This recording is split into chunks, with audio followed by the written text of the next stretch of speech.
shigellosis, is often caused by many bacteria of the Shigella genus. One of the most common bacteria that causes it is Shigella dysenteriae. Another bacteria that can cause it is called enterohemorrhagic E. coli. Now these are just fancy names to refer to different types of bacteria, but in general both of them produce a toxin known as the Shiga toxin, named after the Japanese scientist who discovered them, Kiyoshi Shiga. People usually contract the infection when they eat some kind of contaminated food or water, and it's usually contaminated with feces.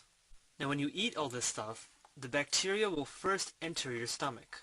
Ordinarily the stomach has a very acidic environment, but these bacteria are very sturdy.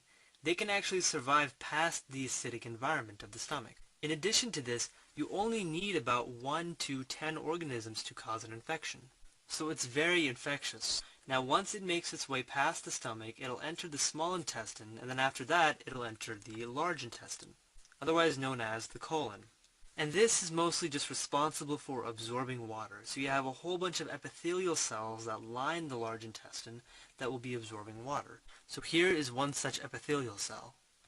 The bacteria will have the Shiga toxin associated with its cell wall. That Shiga toxin will then be able to enter the epithelial cell of the large intestine. Now in all eukaryotic cells in the human body you have these organelles called ribosomes.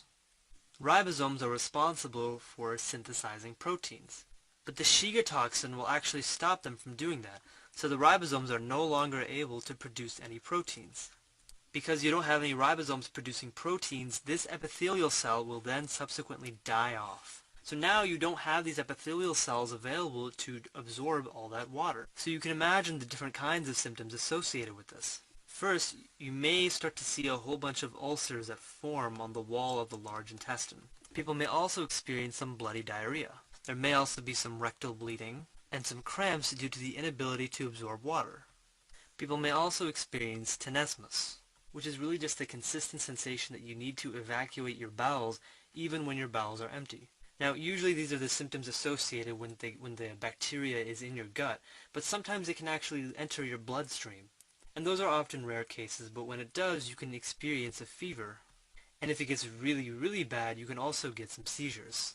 Now all in all, these are some of the major symptoms associated with shigellosis. But there are also a number of other possible complications that you may experience. These complications usually arise in your kidney.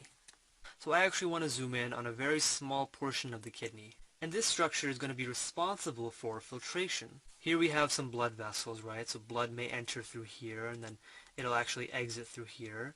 And then you'll see this bundle of capillaries here known as the glomerulus. This glomerulus is actually encompassed by a structure known as the Bowman's capsule. Stuff in the blood will be filtered from these blood vessels into the Bowman's capsule. This will form what's called the glomerular filtrate. That filtrate will then go through further processing to ultimately become urine. Now these capillaries actually have these cells that line them called endothelial cells. These endothelial cells may have receptors for the Shiga toxin. So maybe the Shiga toxin comes along and binds to these receptors. And when this happens, the immune system may come along and actually notice that these cells are infected with the Shiga toxin. Then, through a mechanism that's actually a little bit understood, this will lead to the formation of a clot. And that clot is really just going to prevent blood flow through this area. When this happens, you can imagine that there will be a lot of symptoms associated with the kidneys. So for example, there may be total kidney failure. In other cases, people may see decreased urine output. And they may also see blood in their urine. This overall condition is known as hemolytic uremic syndrome. And maybe you want to go to the doctor to really confirm that you have this particular bacteria.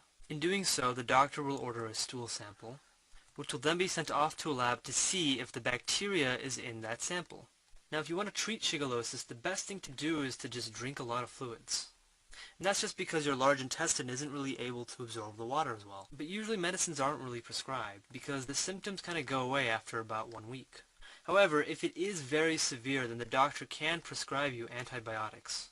Of course, you have to be very careful when taking these antibiotics because you also have some good bacteria in your gastrointestinal system that are helping you digest all the food and water that you consume. And of course, like always, the best way to prevent getting this in general is to eat clean food and drink clean water.